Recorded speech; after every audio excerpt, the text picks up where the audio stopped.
Hi guys, and welcome back finally to the Terriers Talk Weekly Review, episode 22 now. And I tell a lie, it's more of the weekly review because we're covering the week we missed, which would be Luton. So we'll be talking about that because, quite simply, we couldn't really think of much point of cranking out a 10-minute video just for 1 week. So it got to the point where let's just put it into two.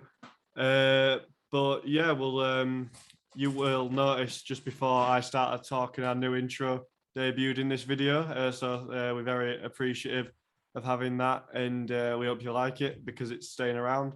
But yeah, straight into Luton, I suppose, and it feels like a long time ago, but here we are talking about it. And in truth, there's not a lot to talk about. It was very typical of Huddersfield Town 21-22. Definitely outplayed in the first half by a pretty strong, Luton side. They created a fair amount. Lee Nichols, a couple of decent stops in that first half. I believe it was Amari Bell who hit the post at some point in that first half. Probably should have scored. But yeah, Ben, anything to add? I think it's a good performance. Because although results wise not brilliant, it's a game that the last time we played, I think we lost 3-2 to them. Before that game, we were in good form. They were in good form. Sorry, they come off a 5-0 battering of Coventry. So to come into that game, concede no goals, and really keep them out in general is positive. I think. I don't know how many times we'll be saying this season. I think last season or the season before, we're losing that game to sloppy mistakes. But the team does look a lot more regimented this season and just a lot more solid at the back, meaning that we look a lot more comfortable going into away games. And I think last season, away form was something we spoke about a lot in terms of how negative it was. And it's, Kenilworth Road is no easy place to go, and to come away with a point is something that is really, really good considering how good of a side they've been recently. And last season, they were a very respectable side and they finished quite high up the table. So I'm happy with a point and a clean sheet because that's only going to do wonders for a defence that game on game is growing in confidence. You really can see our back three growing in confidence, looking more solid in that three. Jay, do you think we looked comfortable in the three, and think that now you'd be daft to potentially look at going into a four when Pippa returns, or do you think that potentially things might have to change around when he returns? No, I think for now, from what we've seen, it has to be the three at the back. I think it just complements the whole side really well, meaning that we can get our defensive duties done, but obviously with the flying wing backs we have, it just helps us take the whole side forward. And I think one man who really deserves a lot of credit is Tom Lees. Obviously, we'll get onto him against Hull because he put us 1-0 up, but I think he's been incredible. And whether it's Naby Sarr, Levi Colwell, partnered with Matthew Pearce on the right hand side, they've all been brilliant. And I think, like you said, the defence is just growing game by game. And to link it to the Luton game, I think it's just one of those games where you take the clean sheet, you take the point, and you move on. And I think it was a perfect time to have an international break just after that Luton game because players can rest. We can train, we can get some new ideas in. And we were lucky enough to have some players going out on the international break, which we'll get onto later. But I think for now, next on the agenda is some more positive news with the B team. So Jack, I'll hand over to you because it's been very positive in this international break for the B team, hasn't it? Yeah, we were all pretty. No one looks forward to an international break, really, if they're being truthful, because it's a lack of football. But as Town fans, we got a little bit of news here, there, and everywhere to keep us going, I suppose. And the first probably was the 6-0 drubbing of the Watford under-23s, I believe it was. Don't quote me on that. But John Russell getting a brace. I believe Albiero got a brace as well. Kean Harrott definitely scored. and Jaheim Headley. I've remembered that off the top of my head. Did not have that written down, but so it's impressive. I wasn't at the game. I know supporters were attending. It was a decent turnout, to be fair, for a Friday night, but you can't really complain. And then 3 or 4 days later, they go and smash Preston's Academy 5-0 as well. I want to say at Canal Side, and there was some pretty nice passing movements that led to goals in that game from the highlights. It is really positive, and I think we're reaping the rewards of switching to the B team system, which we did obviously coinciding with the arrival of Carlos Corberán all that time ago now. It's showing good signs of positivity, and I think the club definitely have high hopes for certain players like John Russell, of course, who was brought in the summer to kick on and get into the first team. And I suppose a question is it realistic to say that we could see some of these lads in the first team by the end of the season, or would it really need an injury because the squad is doing so well at the moment, Ben? It's difficult to say, because I mean, I can't say I've really watched the under-23s too much, but obviously there has been that development and quite clear kind of system in how players are coming through. You spoke about injuries there, and I think that kind of puts us kind of quite nicely into how Town released the kind of injury update on a few players. Main ones being Rhodes, who there's still no return date for. Vallejo isn't expected to be out for long. Still no return date though. Same with Rowe, but there's no return date. And then Pippa should be returning to full training next month. So it kind of just puts into perspective kind of how we've got a few players that potentially last season were key players. We're coming at this season, we're going to be key players coming back soon. So it's going to be really positive to see few faces back. I'm really interested to see how Aaron Rowe and or Pippa get back into the side, and because I reckon they'll hopefully be back in about a month if that injury update, at least for Pippa, is correct. We don't have any clue on Rowe. It could be next week, it could be 2 months, nobody knows. So it will be interesting to see kind of how they are realigning the lineup, whether it's a shift in formation, maybe Sinani taking that role that Holmes was in, and seeing Rowe or maybe Sorba put into that more advanced role, and then Pippa sitting where Sorba is at the moment. But that is to be seen, and I think that takes us quite nicely out of the international break. Yorkshire Derby, or Yorkshire versus East Riding Derby, if you can even call it that. And coming into the game, it's a must-win, as all games are in the Championship, but against the Hull side that really this season haven't proved themselves after a really good season in League One last season. Jay, before the game, how were you feeling? No, I was feeling really good. I think it took me back to the 3-0 win against Hull. Those almost 2 years ago under the Cowleys. I think we've always done quite well against Hull recently. And to be honest, like you said, I don't think there was any reason for us not to feel like we can win this game convincingly. Hull haven't been in great form. Obviously, these are the games where if we are going to say, yes, we are a playoff side, we have to win. And when we did, I think we were quite brilliant on the day. In parts, we lacked it. We lacked a bit of what's the word? We were just off the mark, I think, for the second half of the first half and the first half of the second half, if that makes sense. We were quite off the mark. But these are the games where it shows how far we've come, because I think last season and the season before, if we were 1-0 up, we are drawing that game 1-1. But for us to be able to put the game to bed and get 3 points on the day was quite brilliant. I think some players, for example, O'Brien, Holmes, Ward, again were absolutely brilliant. And I touched on Tom Lees before, and he was the man that got the opening goal. So I'll take it to you, Jack. Just take us to that opening goal. Oh yeah, it was fantastic. No, but it was very much a game of 2 goals, I suppose. Because is it Ingram? Yeah, I'm pretty sure it's Ingram. He makes a bit of a mess of the punch. I suppose that's testament to Sinani's delivery, which was a difficult one to deal with. He makes a little bit of a mess of the punch, and I think it's Greaves and Bernard who are sort of trying to stop Tom Lees, but he forces it in, and whether he really gets a touch on it, it's dubious, but it's gone down as his goal. And it's just a credit to Tom Lees because he has been.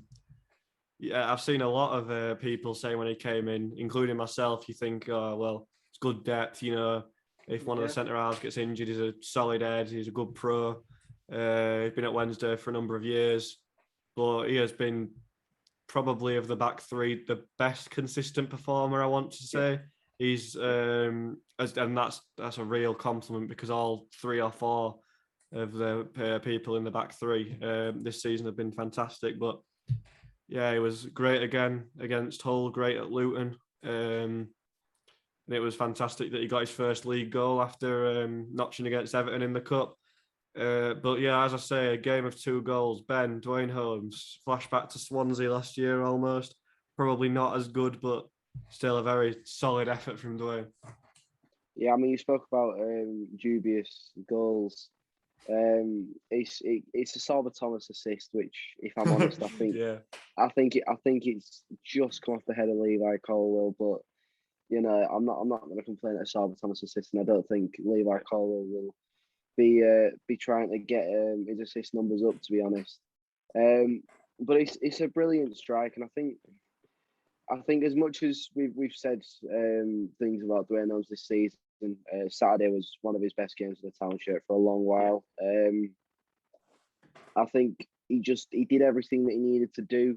At times, obviously, I think he was a bit frustrating. At very few points, but I think in all due respect, I think with Dwayne Holmes, you're going to get that because he is just an absolute engine, and he will run for 90 minutes, and he is a good player to have in that side. I do think, however, at times his positioning, especially when Ollie Turton came on, was a bit questionable. It kind of looked like we had a right back, a wing back, and then obviously Salva Thomas. So you've got 3 kind of players in very close proximity there, and I think in the middle he just kind of lacked a bit when he went out wide, and I think that is something that potentially does need changing. But just his goal was absolutely brilliant. It's a goal that he will speak about, and will speak about as one of the potential goals of the month for Town, because it is it's a splendid strike, and it's something we come to expect of Dwayne Holmes now. It's a kind of will he, won't he shoot from there, and 9 times out of 10 now it looks like he will shoot and have a pop, and that's really good for a player that when he came to us as he hasn't potentially been in the best form, he hasn't shown everything that he can do, but to have the confidence to strike it into as many players as he did, because by no means did he have an open shot. To strike it into that many players, it requires a lot of confidence, and I think it is.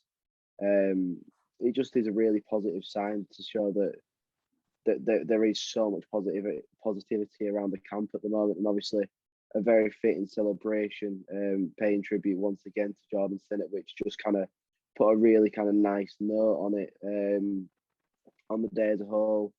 I think obviously few Hull fans ruined it a little bit at the end, but as a general, I think for Huddersfield Town it was an absolutely brilliant Saturday, and for a result, I don't think you can really ask too much more of a side that did look dangerous at times against us. To keep a clean sheet again, it's brilliant, and coming into the game against Birmingham, I think provides that perfect momentum. Jay, it is a tough game. Birmingham always bring a really good away following. Wednesday night they will be loud as ever. How are you feeling about it on the pitch, though? Well, I've just got one thing to say about the whole game, then I'll move on to it. I think Lee Nichols was sensational again. He did what he needed to do. He made 3 very key essential saves. And also the midfield, I think they won us the game. They were nothing short of incredible. For O'Brien, probably one of the best games he's had in the Town shirt. He epitomised the Terrier spirit. I thought Hogg was brilliant on his return, and Holmes again. He was really good, which is great to see. But yeah, Birmingham, like you said, they always travel with good numbers. I thought they were very unlucky not to get at least a draw against West Brom last Friday night. They just missed out for a familiar face to Huddersfield Town in Carl and Grant goal, which was a great goal. But they let him cut in, so what do they expect? I think they've got individually some great players. What's his name? Maxim Kolan, Ivan Sunjic, Lukas Jukovic, he knows where the goal is, obviously Troy Deeney. And I think this is a game where it's going to be down to who's going to win the physical battle. I think they'll try and utilise Jukovic with a long ball, and this is where I think personally Naby Sarr has to have some type of involvement, because although Levi Colwill did do exceptionally against Malik Wilks, I think this is going to be a different test because Jukovic comes with a lot of experience. And I think just to be on the safe side, we do need that aerial presence. We'll have to see. I think Birmingham sit around 17th or 18th. So on paper, a game that we should be getting at least a point, if not 3 out of. But of course, it's the Championship. It's a mixed bag and we don't know what's going to happen. I think,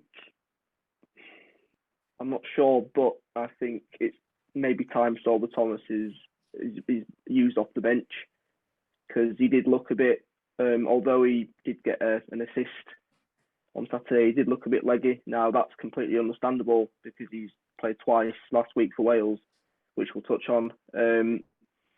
He did look a bit leggy. Now maybe does this pose a question of, I'll take it to you, Jack, maybe a bit of Orlando Aarons for the first time properly this season? I'd like to see that, yeah. Yeah, plain and simple, yeah. I think he has a lot to offer. I don't know if I'd go straight in for Sorba. I think maybe Sinani could do with a rest or something, but I think having that different type of player could be good for us. But Birmingham, I think their position in the league table is a bit deceiving. I think they're a better side than what that number suggests. I think they've got some good individual players. Taith Chong, who I've never really been a fan of at any of his loan spells, seems to be doing okay this time around. Well, he started off really well, but magnificent haircut as well. Anyway, but it's going to be a tough test. They've got a good solid defence. Sarkic in goal, I believe, is having a decent season. But as you say, you look at the league table, you look at our form, you look at our players who are on form. It is a game that we should be getting at least a point out of. And I'm probably going to go for a point. I'm not a predicting man, but I feel like sometimes you might not have it to beat certain teams. But I agree with you wholeheartedly on Naby Sarr playing as good as Colwill was, which he was phenomenal. We didn't even mention that, but he was very, very good against Hull. But I do feel like Naby is pretty vital to have against a team like Birmingham. Because he's really cut out them mistakes, and he's a really good presence at the back. But it's going to be a tough game, as they all are. But tough games in the Championship don't come much tougher than Bournemouth, especially away. I think it's probably one where we're all expecting a bit of a reality check, to be perfectly honest. Getting brought back down to earth as we sit in 6th at the moment, because plain and simple, they're a phenomenal football team. They've got a close to, if not Premier League standard squad. And just before I preview it, actually, it's just coming to my mind now. David Brooks was obviously diagnosed with Hodgkin lymphoma this week, and we send our best wishes to him. But back to the football, Ben, realistic to say it's fair that Bournemouth will probably take all them 3 points, barring realistically, it's the likely outcome. I think it is likely, yeah, but if we pick up 3 points against Birmingham, I do think there is a decent chance of that. I don't see why there isn't any reason why we can't pick up a point. Yeah. Bournemouth is the first really, really big test with every bit of respect to every other side that we've faced since Stoke. In terms of kind of top 6 teams, you put Stoke up there, you obviously put Bournemouth up there. Last time out against Bournemouth, away from home, everyone knows what happened. and I don't really want to repeat that. So if they are going to score, keep it to a minimum. But I really don't see why we can't get a draw away from home against a really, really good Bournemouth side if we can continue momentum. Because I mean, like you said, the championship is the championship, and it's quite impossible to predict. Who knows? We could lose against Birmingham and get 3 points against Bournemouth, because that is the reality of it. But like you say, predicting it is tough. I think 4 points would be absolutely incredible from this game week. I'd take 3, but if we can get 4, keep the unbeaten streak going for a bit longer, then I really would be very happy with the past 4 games we'd have. If we come away from Bournemouth, Birmingham, Hull, and Luton with a combined 8 points, then that's a really good take in my opinion. Jay, do you reckon 4's the ideal, or do you reckon that 3's more kind of realistic and down to earth? Well, yeah, I think 3 would still be considered a success, I think, because Bournemouth, they're basically a Premier League side. I don't think they've lost this season. I might be wrong. And if we were to take 4, that'd be quite incredible. And I think it is weeks like this where you've got a lower end team and then top of the league in the same week, which do make you think, if we can get 4 points out of this week, this is where we can say, yeah, we are a side which is capable of getting playoffs. Because if we can really if we can do the dirty work and beat Birmingham, which we should, obviously I'll be happy with a point, like Jack said, and then we can get a point off Bournemouth, which would be quite incredible. Then we can say, yeah, we've got some good foundations here to really progress in this next part of the season. And I think this is a great time to prove that, because I think we've come off a real high this weekend. I think the fans are very satisfied in what they're seeing, and really it's down to the players to do the work. And I think you might both agree with me here when I say this is probably the most tight-knit group of players I've seen in a good while. You can see it on and off the pitch.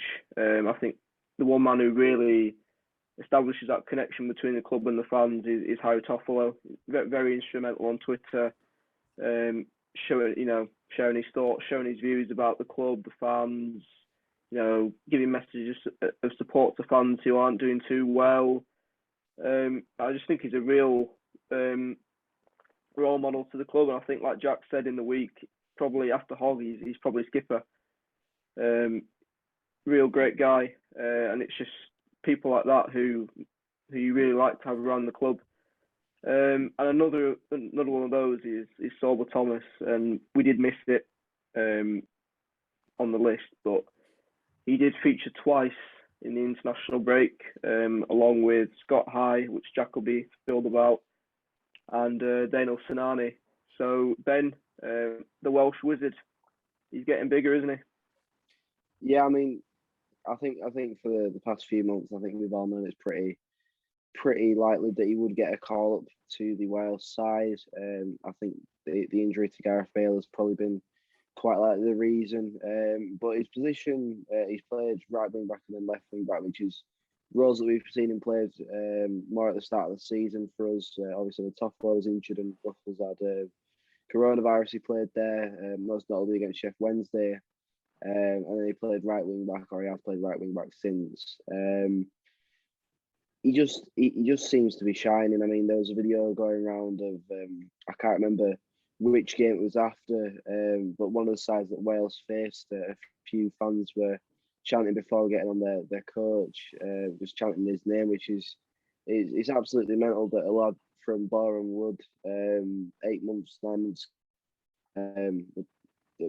is now being chanted about by international fans, and it really is quite ridiculous. But it just shows that the scouting that we are doing is absolutely brilliant. Like, don't get me wrong, if you go on Twitter, you'll scroll for about an hour if you type in HDFC and you put in transfers, you'll find so many criticisms about of our scouting team and our transfer team. But Sorba Thomas, I think, is the player that just proves that we are slowly starting to get it right again, and I think that is so vital. And the place where we are now, so many players that have come in this season have been absolutely pivotal to where we are now. Tom Lees, obviously, Sorba Thomas, Matty Pearson. So it just does show that we are starting to get it right with transfers again, and that really excites me, given the fact that where we are now, and how close we are to January, that we could be in for a really, really good January window. And I'll stop waffling now, and I think it's perfect time to really pass it over to Jack. Scott High, obviously, featured for Scotland, and Sinani. I think it's only right to let you speak about Scott High at this point. No, yeah, just touching on what you said. Huddersfield's player of the season played for their country this week. But enough about Scott High. Sarva did quite well as well. I'm really proud of myself for that. Scotty, he played for the Scotland under 21s this week. A bit better than the Wales men's national team. But I don't know how he played, to be honest, because I couldn't find a stream. As hard as I tried, as much money as I spent. I think we're all fans of him, none more so than me. Still waiting for him to score that first goal, and then the art's going to 15, young Jack. But people think I've turned 15. But and Daniel Sinani played against Cristiano Ronaldo, showed him a real player. I think Ronaldo, he scored twice, or was it a hat trick? Three. Was it a hat trick? Yeah. Christ, what a player! But the international Terriers are they're shining, I suppose you could say. It's nice to have international representatives, of course, because it's one of the highest levels you can play at. We're massively proud of all of them. I'm sure the entire town fan base are, and just remembered the star of the week it was phenomenal against Hull. It's testing my memory, but I seem to remember him being okay against Luton. Lewis O'Brien. I always come back to it, but it was Preston where we were sort of admitting defeat and saying it was probably his last town game, and here he is dropping a masterclass in the box-to-box midfielder against Hull after being kicked around and used as a punching bag by. As well.